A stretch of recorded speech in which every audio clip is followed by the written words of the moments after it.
Welcome back to the deep dive. Yeah. So, have you ever tried to explain how you're feeling, something complex? Oh, all the time. Like you're excited, but also kind of terrified about a new project, and you realize you don't have the words. Right. You just fall back on I'm fine or I'm stressed. Exactly. And that is what we're diving into today. The absolute, the core mechanics of how to actually talk about our feelings. And this isn't just a vocabulary lesson. I think that's really important. This is more of a practical guide to the structure of it all, a structure of conversational honesty. Conversational honesty. I like that. Yeah, because articulating how you feel is, I mean, it's hard even in your native language. We tend to either say nothing at all or we just dump way too much information at once. And that's our mission for this deep dive. Yeah. We've pulled together material that gives you that scaffolding you need. This isn't just about learning to say, I am sad. It's about finding the direct shortcut, the most natural phrases for starting, for explaining, and even for asking others how they're doing. We're aiming for, I guess, emotional fluency. And aiming for it fast. One of the most interesting things from the material is how much it all comes down to the first few words. If you can just master that opening, you set the tone for the entire exchange. Okay, so let's start right there at the beginning. The launch pad, let's call it. How you even start sharing an emotion without making everyone uncomfortable. Right, without causing immediate conversational panic. Yes. You have to open the door, but maybe just a crack, not all at once.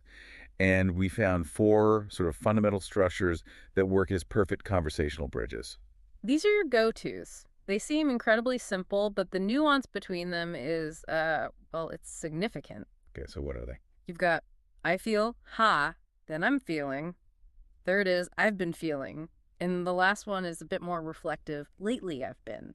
And you can instantly see the difference in timing there. If I walk into a room and say, I'm feeling a little stressed today, that's very, Wow. it's immediate. Exactly. It's the present continuous tense. It's a status update for this specific moment. Right. But compare that to uh, lately, I've been really happy. Totally different vibe. By using that lately I've been structure, you're telling the listener that this isn't just a fleeting mood. This is an ongoing state that's been developing for a while. It gives the feeling a little bit of history. That distinction is, I mean, it's huge, especially for building real rapport. If I tell a friend, I feel worried, They'll probably jump in with a quick solution. Oh, you should do this. right. But if I say, I've been feeling worried about this for weeks, that sends a totally different message. Yeah. It signals that I need, I don't know, a real conversation, not just a quick fix. And it matters in a professional setting, too. I feel concerned about this deadline as a specific, immediate problem. But if you say, I'm feeling concerned about the team's overall bandwidth, you're signaling a bigger, more systemic issue that needs a proper discussion. So choosing that right opener really manages the other person's expectations from the very start. It does. And keeping these starters simple is the key. It stops you from doing that. That info dump we talked about. You've opened the door without handing over the keys to your entire life story. Right. You're inviting a dialogue, not delivering a monologue. So, okay, the door is open. Now we need the right words to describe what's actually on the other side. The emotional spectrum. Yes, Okay. and we tend to just use these really broad terms like good or bad. But the most effective communicators are much more precise. They link the feeling to the context. So we grouped the phrases we found into two main camps, the positives and the pitfalls. Let's start with the good stuff. Absolutely. So with positive feelings, you need words that convey more than just, I'm happy. You want to communicate achievement, satisfaction. Yeah, agency. It's not just that something good happened to you. For example, saying, I'm really excited about this project is great. It points to a future event. But the phrase that really signals this, like internal personal victory, is, I feel proud of myself. Oh, that's such a key phrase. It packs so much into just four words. Yeah. It implies you put in the effort, you struggled, you finished something. And you overcame. We saw this great dialogue example where someone said they felt great because they'd finally finished this really tough presentation. The feeling was tied directly to their own hard work. It links the emotion to competence. That's so important. Okay, so now let's pivot to the tricky part, articulating the difficult emotions. Which I think contains the most important phrases for just day-to-day getting along with people. We're moving from the high of finishing the big project to the stress that the project caused in the first place. And the trick is to be natural, right? Not overly dramatic. Exactly.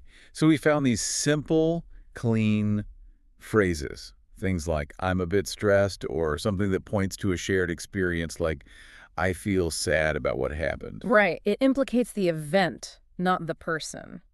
And then there are more targeted ones. I'm disappointed. Or the one that looks forward. I'm worried about the exam. You know, it's fascinating how the word overwhelmed has become this almost universal shorthand for modern life. It really has. And the material we looked at gives a perfect example of why it works so well in a conversation. Someone asks, is everything okay? And the response is, I'm feeling a little overwhelmed. I have too much work this week. Yes, that exact line. Wait, okay, let's unpack that. Yeah. Why is that specific structure so effective? Because it does two things at once. It does two parts of our framework in one sentence. It gives you the feeling, I'm feeling overwhelmed, and the immediate cause, I have too much work. Ah, so it avoids being vague. Completely.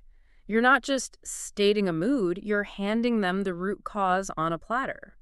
It gives the listener something concrete they can actually respond to instead of just offering, vague sympathy. That's a brilliant insight, providing the feeling and the context in one go.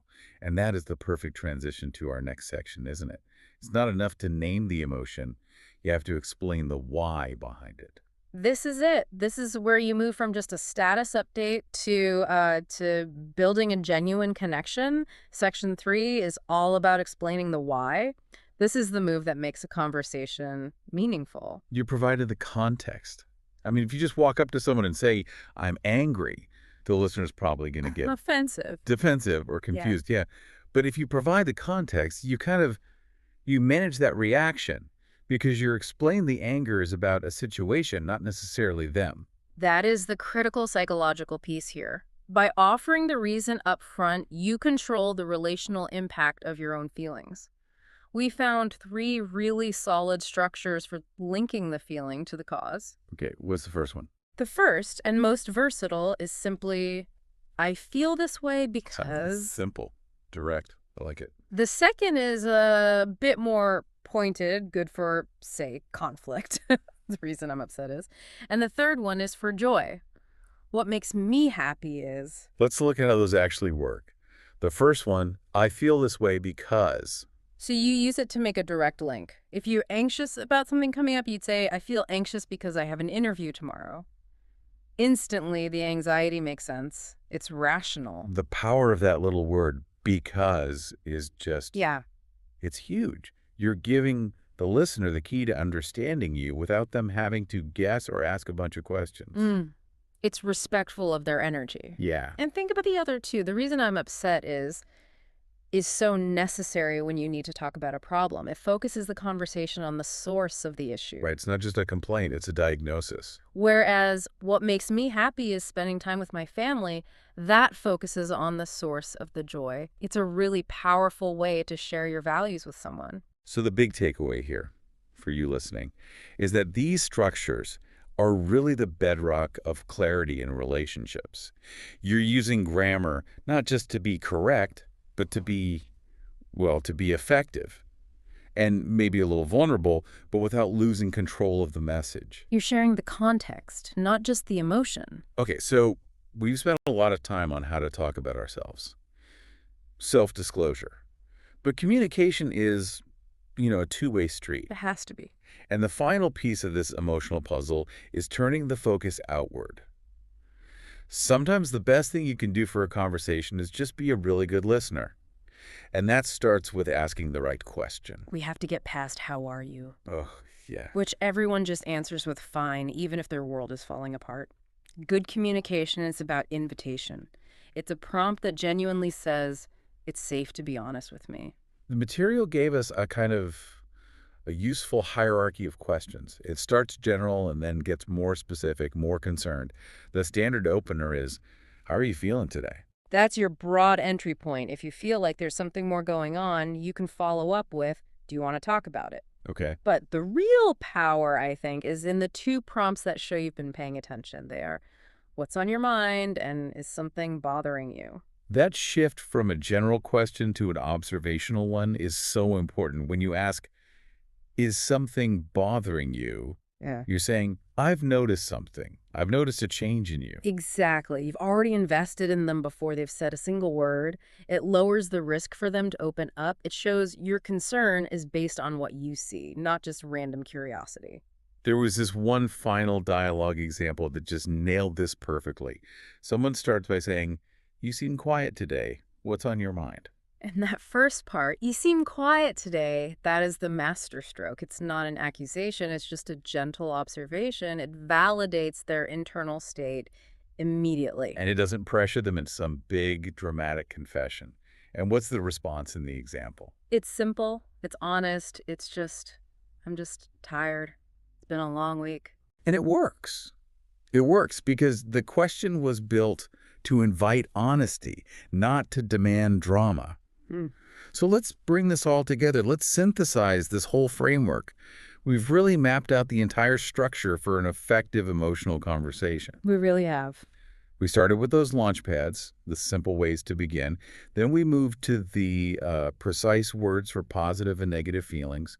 We spent time on the why, the explanation, and we just finished with the art of asking good questions. And the main message that runs through all of it is pretty clear. Becoming emotionally fluent isn't about memorizing a dictionary of feelings. No. It's about mastering these few simple structures that connect what's going on inside you to the conversation happening outside you. You use them and you actively reduce misunderstanding. You're turning what feels like a risky emotional moment into a manageable structural conversation. The fear of sharing can feel so high, but the payoff for your relationships Yeah. it's always worth it. And that payoff only comes from being consistent. So here's our final thought for you to take away this week. We've established that consistency is the key, and all the sources encourage you not to be afraid to express yourself. So what is one small specific phrase from our deep dive today It could be an expression or one of those observational questions. that you can commit to practicing, say, every day this week to immediately strengthen one of your relationships, either at work or at home? Pick one, get specific, and put it into action right away.